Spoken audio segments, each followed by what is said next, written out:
रावण के जन्म की कथा। प्रिय सज्जनों, जिस रावण ने देवताओं को बंदी बना के रखा था, जिसने कैलाश पर्वत को अपनी भुजाओं से उठाया था, वह रावण महाज्ञानी था। वह राज सुख भोगते भोगते थक गया था। वह जानता था कि सीता हरण करूंगा तभी प्रभु राम मेरा उद्धार करेंगे।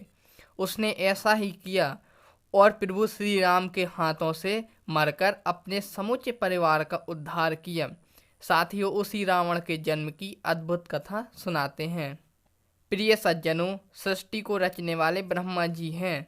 रावण के पितामह यानी बब्बा थे और ब्रह्मा जी के परम प्रिय पुत्र पुलस्त जी थे और पुलस्त जी की पत्नी का नाम गौ था।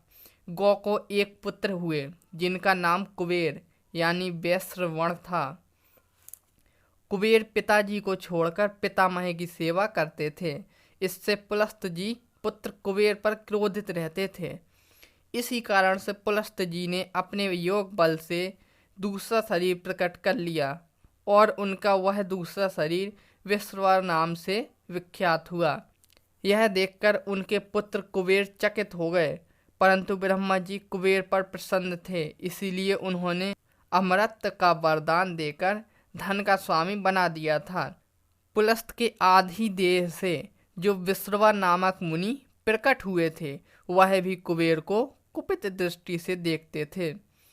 इसी वजह से कुबेर ने पिताजी को प्रसन्न करने के लिए 3 राक्षस कन्याओं को पिता की सेवा में लगा दिया और उन कन्याओं की सेवा से विश्रवा मुनि प्रसन्न हो गए और उन्हें पराक्रमी पुत्र होने का वरदान दिया था।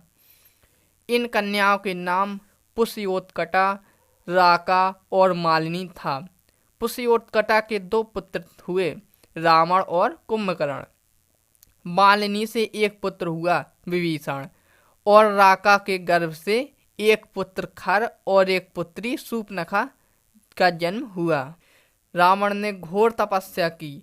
एक पैर से खड़े होकर वायु का आहार करके 1000 वर्ष तक तपस्या करता रहा।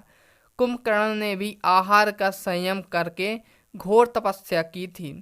विभीषण एक सूखा पत्ता खाकर रहते थे। विभीषण को उपवास में ही प्रेम था। तपस्या करते 1000 वर्ष पूरे होने पर रावण ने अपना सिर काटकर अग्नि में आहुति दी।